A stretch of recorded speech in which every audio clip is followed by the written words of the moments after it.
Alright, ladies and gentlemen, another more ordinary driving perilously, turning the radio on and talking about whatever song is on the radio. So we're in that in-between period between Christmas and New Year's. So the Christmas music has definitely gone down in volume. I don't know yet if it's gone down 80%, 50%, or how to tell, or if it matters. Let's turn the radio on and see what we get.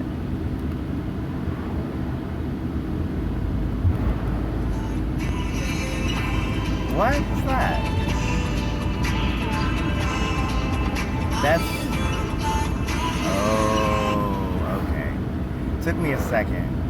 Have heard that song a whole bunch of times, but for a second there I thought, maybe I've never heard this song. So there's Maroon 5. I assume. Whenever I hear Adam Levine's voice, I think it's Maroon 5, but I think he's done some solo stuff as well. But there he is, and here we are, and isn't that exciting? I think it's interesting that he was voted sexiest man alive. And I wonder why a person has to be alive to be sexy.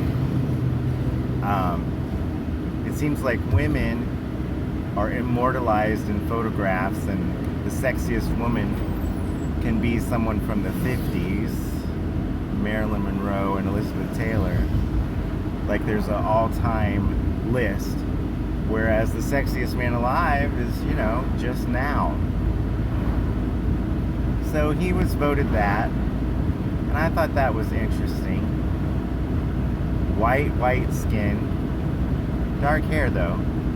So you've got the tall, dark, and handsome classic definition of male beauty. And I don't know if he's tall, but he's skinny. Probably pretty muscular, I don't know. And he's covered with tattoos. And I think it was that same year that he was voted that they were the halftime at the Super Bowl entertainment. So we got lots of things we could talk about. We could talk about how Super Bowl entertainment, halftime entertainment shows are used to snap the culture ahead to wherever they wanted to go to. Apparently somebody wanted a Jewish man to be seen as sexy. That's nice, I guess, since there are a lot of Jewish men in the world and you don't want to pretend like only dark people can be sexy, even though Jews come in all shades. But someone decided that a very white Jewish man would be considered the ideal that year. That was interesting in the face of all of the push for people who aren't white to be seen as desirable and ordinary.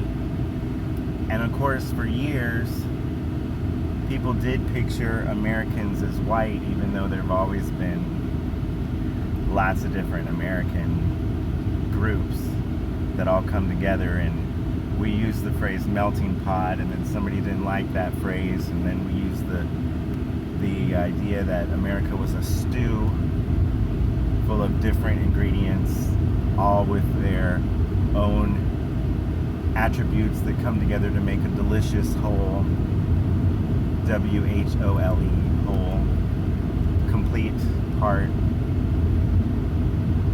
And so that was kind of nice that somebody decided he could be the sexiest man alive, I think. Good for him. Good for them. But the idea that white is seen as American or American is seen as white is kind of ridiculous to me, because I remember when Muhammad Ali was the quintessential American male, quintessential American sportsman. Bruce Jenner, he didn't really compete with Muhammad Ali, at least when I was cognizant of who was number one. I knew that Bruce was on the Wheaties box, and I thought that was a great accomplishment, and I knew he won those gold medals. I thought that was a great accomplishment. But Muhammad Ali was the greatest, and nobody said he wasn't. He said he was, and everybody agreed with him.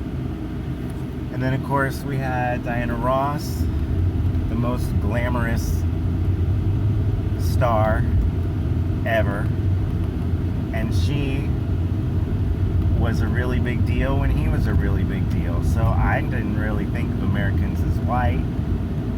I thought of Americans as a big group of people from all over the world creating their own culture.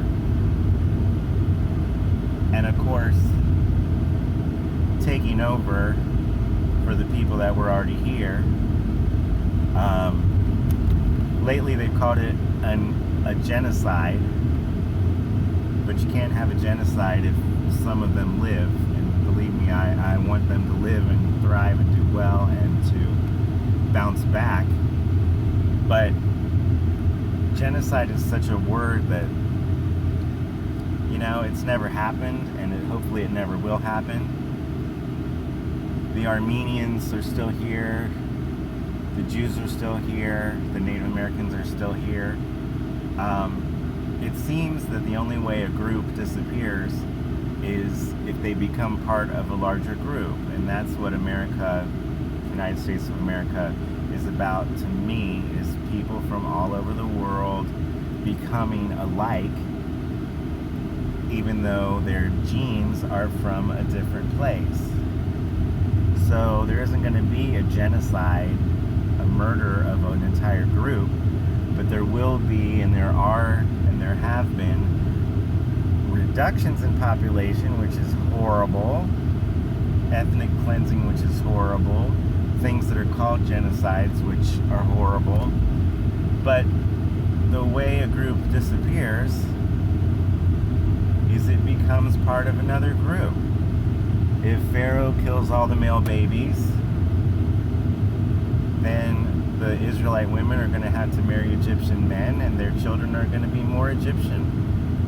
If the Chinese government makes a bunch of, is it Uyghur? W-E-I-G-E-R. There's a Muslim minority that's being oppressed in China, and the women of that group are forced to marry men of another ethnicity. It doesn't even sound possible, but that's what I've been told by people that act like they know what they're talking about.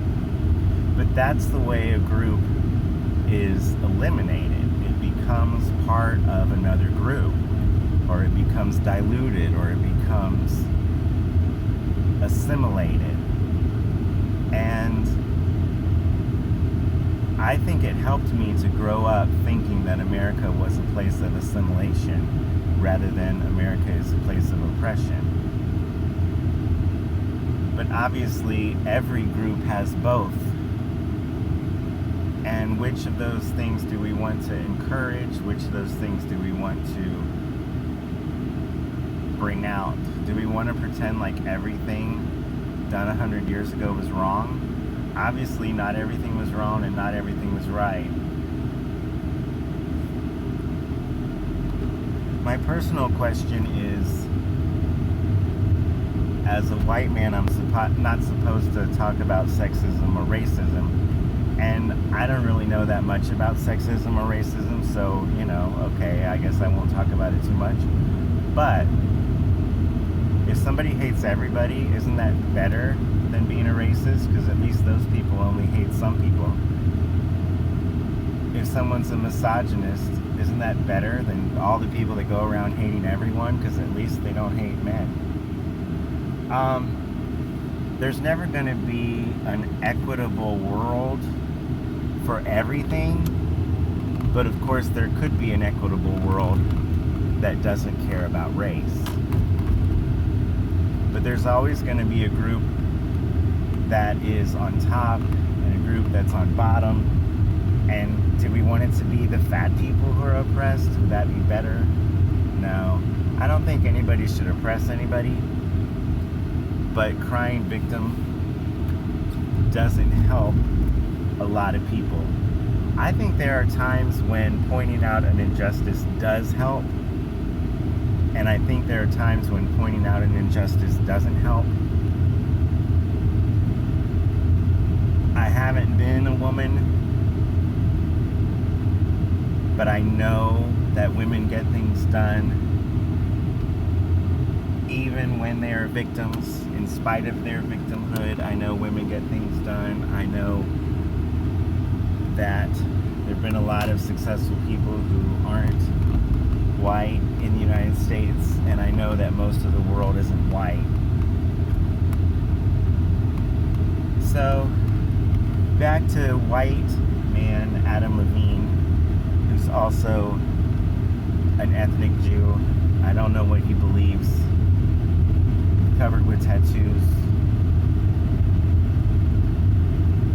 Somehow, in the 1950s or 40s, having a tattoo was acceptable for a man on his bicep, on his shoulder area, somewhere in there. But having tattoos other places wasn't really acceptable. Leviticus forbids tattoos. I suppose Adam Levine doesn't read Leviticus, even though as a Levite, a Levine, a lot of his people that share his past genome, his ancestors, believed in Leviticus. It's interesting how Western society is built upon the Torah, but we don't use that word, and nobody cares about that part of the Torah anymore, especially the people from which the Torah came. It seems like all Jews are liberal. Not all. It seems like most Jews are liberal. Most Jews live in cities, and cities are liberal. And if you're interested in another perspective besides the mainline Jewish perspective, which I assume Adam Levine buys into, but he's an individual. He can do what he wants. Listen to Roseanne Barr. She's a Jew who was in mainstream culture with her #1 show, or very successful show, for a few years, but she'll always be an outsider to some degree.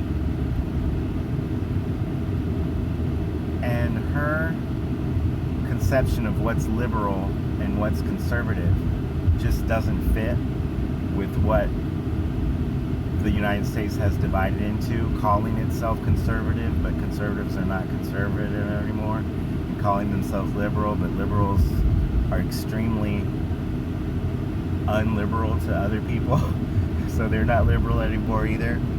So if you're interested in a Jewish perspective that goes beyond what we call right and left, liberal and conservative, check out Roseanne Barr. And some of the ultra-right views that she has, and some of the extremely liberal views that she has, in a very consistent worldview. The world's never been left and right. There's always been lots of directions. The world's never been conservative and liberal. There's always a middle way and many other ways. And the world's never been black and white. Although there are people in it that are white-ish. So, enjoy your time, your Christmas and New Year's week, the holidays, the holy days, and we will turn on the radio probably later today and start talking.